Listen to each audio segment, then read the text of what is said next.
بسم الله الرحمن الرحيم.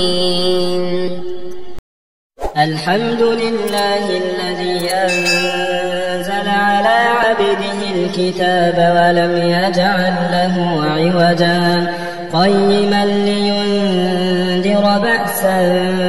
شديدا من لدنه ويبشر المؤمنين الذين يعملون الصالحات أن لهم أجرا حسنا ماكثين فيه أبدا وينذر الذين قالوا اتخذ الله ولدا ما لهم به من علم ولا لآبائهم كبرت كلمة تخرج من أفواههم إن يقولون إلا كذبا فلعلك باخع نفسك على آثارهم إن لم يؤمنوا بهذا الحديث أسفا إنا جعلنا ما على الأرض زينة لها لنبلوهم أيهم أحسن عملا وإنا لجاعلون ما عليها صعيدا جرزا أم حسبت أن أصحاب الكهف والرقيم كانوا من آياتنا عجبا إذ أوى الفتية إلى الكهف فقالوا ربنا آتنا من لدنك رحمة وهيئ لنا من أمرنا رشدا فضربنا على آذانهم في الكهف سنين عددا ثم بعثناهم لنعلم أي الحزبين أحصى لما لبثوا أمدا نحن نقص عليك نبأهم بالحق إنهم فتية آمنوا بربهم وزدناهم هدى وربطنا على قلوبهم إذ قاموا فقالوا ربنا رب السماوات والأرض لن ندعو من دونه إلها لقد قلنا إذا شططا هؤلاء قومنا اتخذوا من دونه آلهة لولا يأتون عليهم بسلطان بين فمن أظلم ممن افترى على الله كذبا وإذ اعتزلتموهم وما يعبدون إلا الله فأووا إلى الكهف ينشر لكم ربكم من رحمته ويهيئ لكم من أمركم مرفقا وترى الشمس إذا طلعت تزاور عن كهفهم ذات اليمين وإذا غربت تقرضهم ذات الشمال وهم في فجوة منه ذلك من آيات الله من يهد الله فهو المهتد ومن يضلل فلن تجد له وليا مرشدا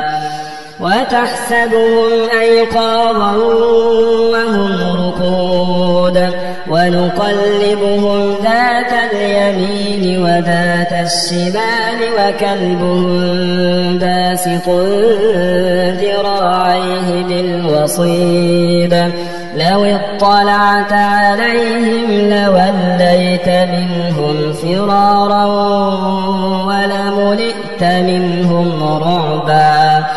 وكذلك بعثناهم ليتساءلوا بينهم قال قائل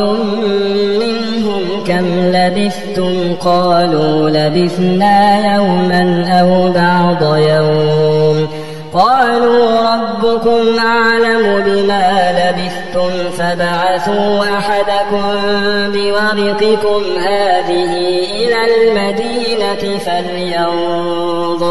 فلينظر أيها أزكى طعاما فليأتكم برزق منه وليتلطف ولا يشعرن بكم أحدا إنهم إن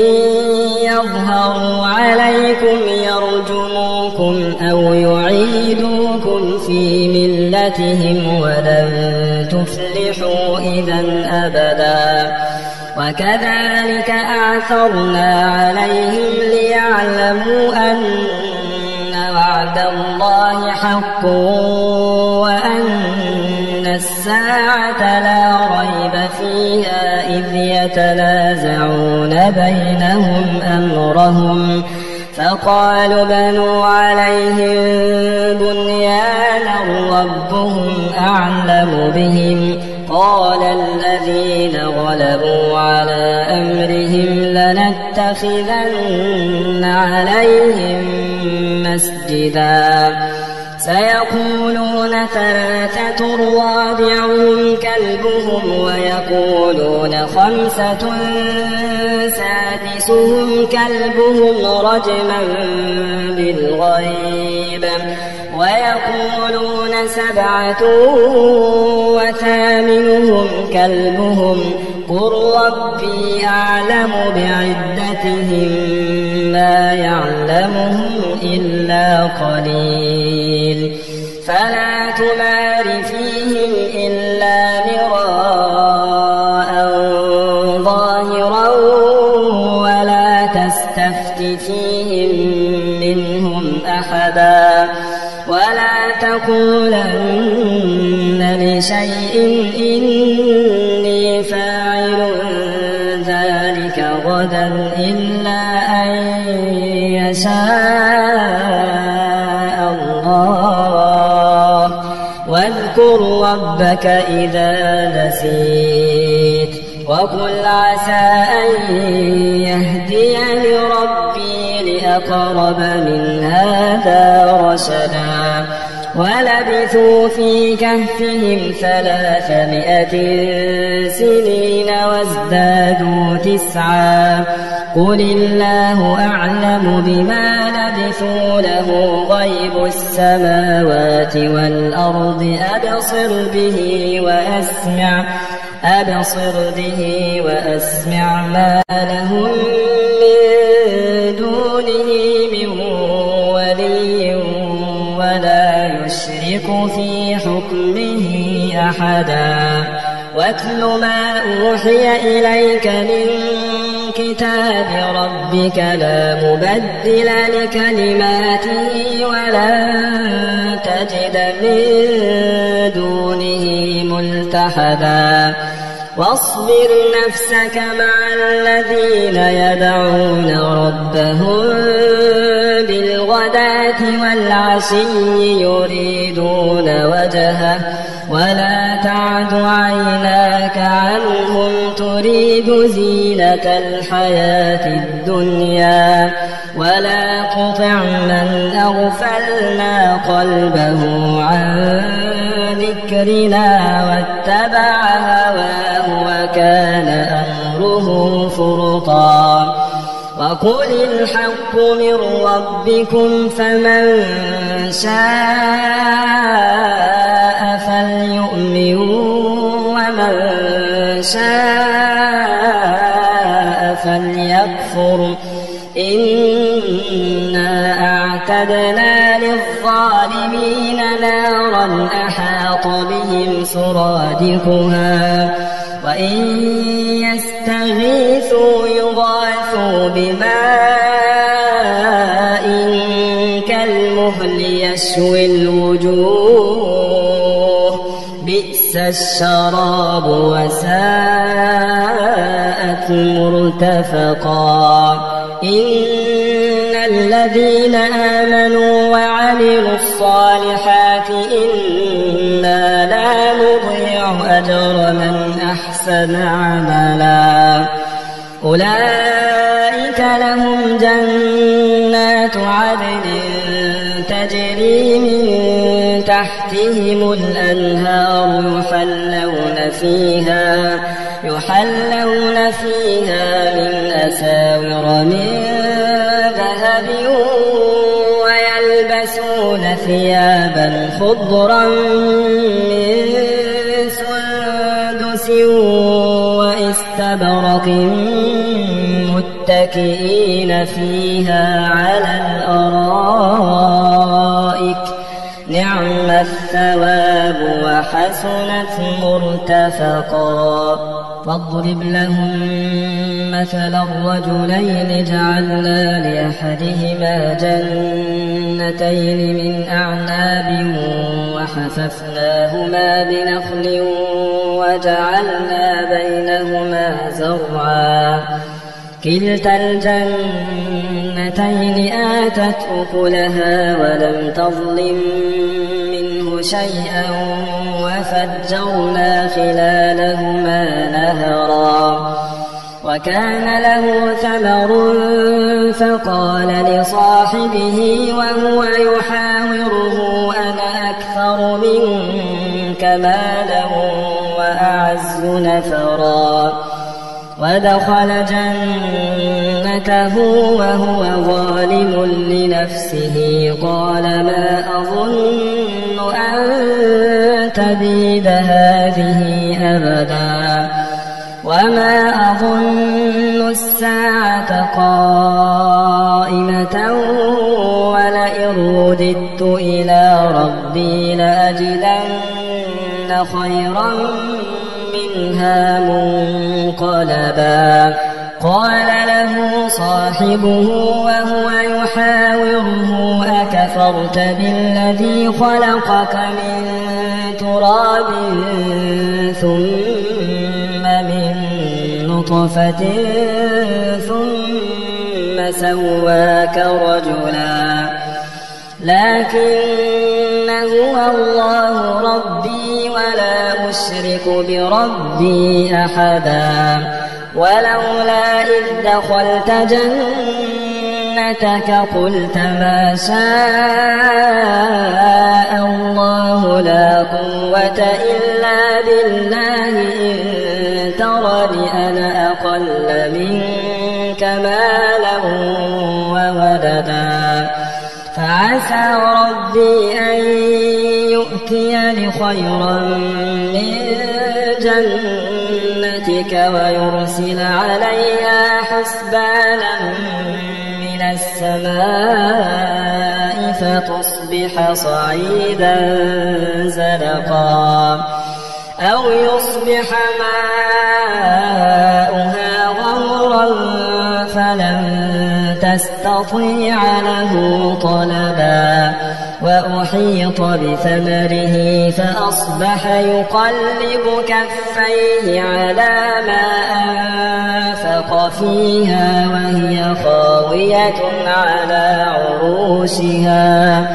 وهي خاوية على عروشها ويقول يا ليتني لم أشرك بربي أحدا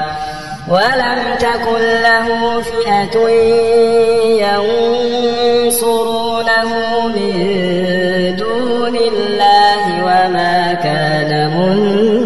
منتصرا هنالك الولاية لله الحق هو خير ثوابا وخير عقبا. واضرب لهم مثل الحياة الدنيا كماء أنزلناه من السماء فاختلط به نبات الأرض فأصبح هشيما تذروه الرياح وكان الله على كل شيء مقتدرا. المال والبنون زينة الحياة الدنيا والباقيات الصالحات خير عند ربك ثوابا وخير أملا ويوم نسير الجبال وترى الأرض بارزة وحشرناهم فلم نغادر منهم أحدا وعرضوا على ربك صفا لقد جئتمونا كما خلقناكم أول مرة بل زعمتم أن لن نجعل لكم موعدا ووضع الكتاب فترى المجرمين مشفقين مما فيه ويقولون يا ويلتنا ما لهذا الكتاب لا يغادر صغيرة ولا كبيرة إلا أحصاها ووجدوا ما عملوا حاضرا ولا يظلم ربك أحدا وإذ قلنا للملائكة اسجدوا لآدم فسجدوا إلا إبليس كان من الجن ففسق عن أمر ربه أفتتخذونه وذريته أولياء من دوني وهم لكم عدو بئس للظالمين بدلا ما أشهدتهم خلق السماوات والأرض ولا خلق أنفسهم وما كنت متخذ المضلين عضدا ويوم يقول نادوا شركائي الذين زعمتم فدعوهم فلم يستجيبوا لهم وجعلنا بينهم موبقا ورأى المجرمون النار فظنوا أنهم مواقعوها ولم يجدوا عنها مصرفا ولقد صرفنا في هذا القرآن للناس من كل مثل وكان الإنسان أكثر شيء جدلا وما منع الناس أن يؤمنوا إذ جاءهم الهدى ويستغفروا ربهم إلا أن تأتيهم سنة الأولين أو يأتيهم العذاب قبلا وما نرسل المرسلين إلا مبشرين ومنذرين ويجادل الذين كفروا بالباطل ليدحضوا به الحق واتخذوا آياتي وما أنذروا هزوا ومن أظلم ممن ذكر بآيات ربه فأعرض عنها ونسي ما قدمت يداه إنا جعلنا على قلوبهم أكنة أن يفقهوه وفي آذانهم وقرا وإن تدعوهم إلى الهدى فلن يهتدوا إذا أبدا وربك الغفور ذو الرحمة لو يؤاخذهم بما كسبوا لعجل لهم العذاب بل لهم موعد لن يجدوا من دونه موئلا وتلك القرى أهلكناهم لما ظلموا وجعلنا لمهلكهم موعدا وإذ قال موسى لفتاه لا أبرح حتى أبلغ مجمع البحرين أو أمضي حقبا فلما بلغا مجمع بينهما نسيا حوتهما فاتخذ سبيله في البحر سربا فلما جاوزا قال لفتاه آتنا غداءنا لقد لقينا من سفرنا هذا نصبا قال أرأيت إذ أوينا إلى الصخرة فإني نسيت الحوت وما أنسانيه إلا الشيطان أن أذكره واتخذ سبيله في البحر عجبا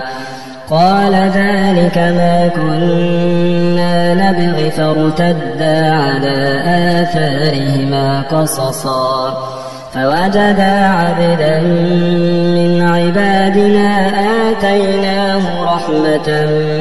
من عندنا وعلمناه من لدنا علما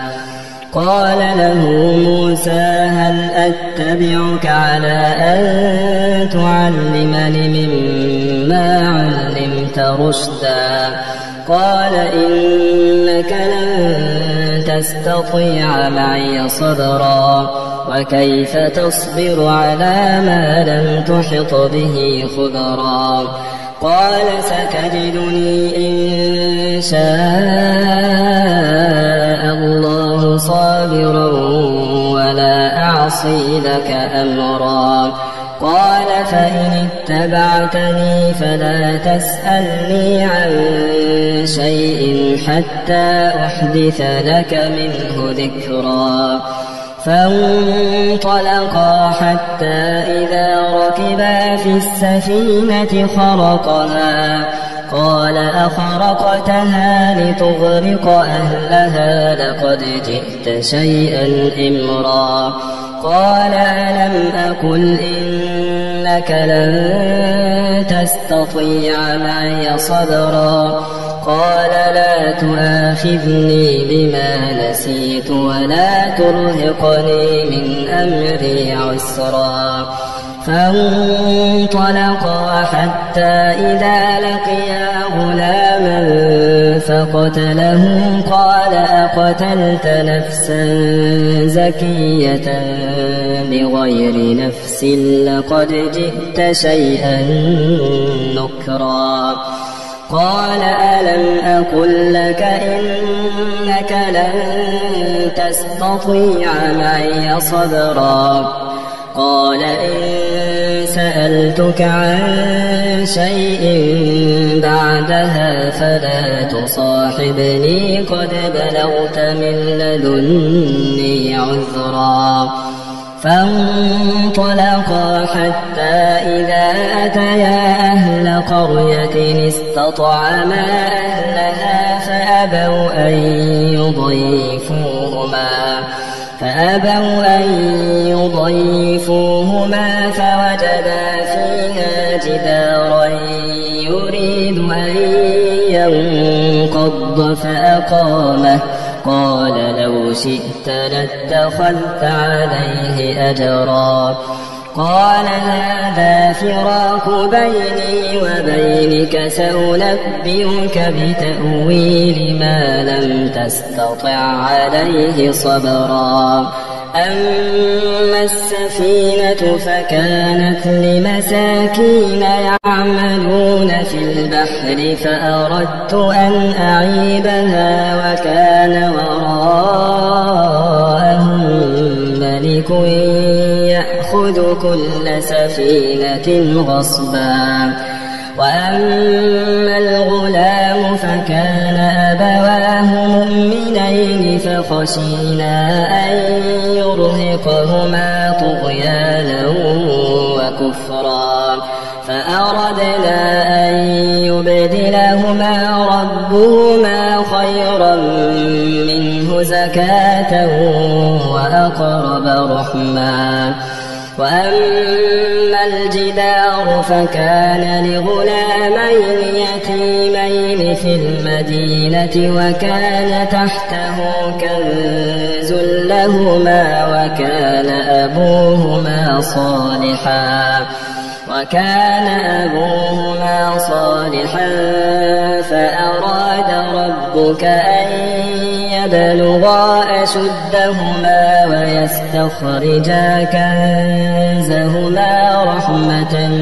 من ربك وما فعلته عن أمري ذلك تأويل ما لم تسطع عليه صبرا ويسألونك عن ذي القرنين قل سأتلو عليكم منه ذكرا إنا مكنا له في الأرض وآتيناه من كل شيء سببا فأتبع سببا حتى إذا بلغ مغرب الشمس وجدها تغرب في عين حمئة ووجد عندها قوما قلنا يا ذا القرنين إما أن تعذب وإما أن تتخذ فيهم حسنا قال أما من ظلم فسوف نعذبه ثم يرد إلى ربه فيعذبه عذابا نكرا وأما من آمن وعمل صالحا فله جزاء الحسنى وسنقول له من أمرنا يسرا ثم أتبع سببا حتى إذا بلغ مطلع الشمس وجدها تطلع على قوم لم نجعل لهم من دونها سترا كذلك وقد أحطنا بما لديه خبرا ثم أتبع سببا حتى إذا بلغ بين السدين وجد من دونهما قوما لا يكادون يفقهون قولا قالوا يا ذا القرنين إن يأجوج ومأجوج مفسدون في الأرض فهل نجعل لك خرجا على أن تجعل بيننا وبينهم سدا قال ما مكني فيه ربي خير فأعينوني بقوة أجعل بينكم وبينهم ردما آتوني زبر الحديد حتى إذا ساوى بين الصدفين قال انفخوا حتى إذا جعله نارا قال آتوني أفرغ عليه قطرا فما استطاعوا أن يظهروه وما استطاعوا له نقبا قال هذا رحمة من ربي فإذا جاء وعد ربي جعله دكاء وكان وعد ربي حقا وتركنا بعضهم يومئذ يموج في بعض ونفخ في الصور فجمعناهم جمعا وعرضنا جهنم يومئذ للكافرين عرضا الذين كانت أعينهم في غطاء عن ذكري وكانوا لا يستطيعون سمعا أفحسب الذين كفروا أن يتخذوا عبادي من دوني أولياء إنا أعتدنا جهنم للكافرين نزلا قل هل ننبئكم بالأخسرين أعمالا الذين ضل سعيهم في الحياة الدنيا وهم يحسبون أنهم هم يحسنون صنعا أولئك الذين كفروا بآيات ربهم ولقائه فحبطت أعمالهم فلا نقيم لهم يوم القيامة وزنا ذلك جزاؤهم جهنم بما كفروا واتخذوا آياتي ورسلي هزوا إن الذين آمنوا وعملوا الصالحات كانت لهم جنات الفردوس نزلا خالدين فيها لا يبغون عنها حولا قل لو كان البحر مدادا لكلمات ربي لنفد البحر قبل أن تنفد كلمات ربي ولو جئنا بمثله مددا قل إنما أنا بشر مثلكم يوحى إلي أنما إلهكم إله واحد فمن كان يرجو لقاء ربه فليعمل عملا صالحا ولا يشرك بعبادة ربه أحدا.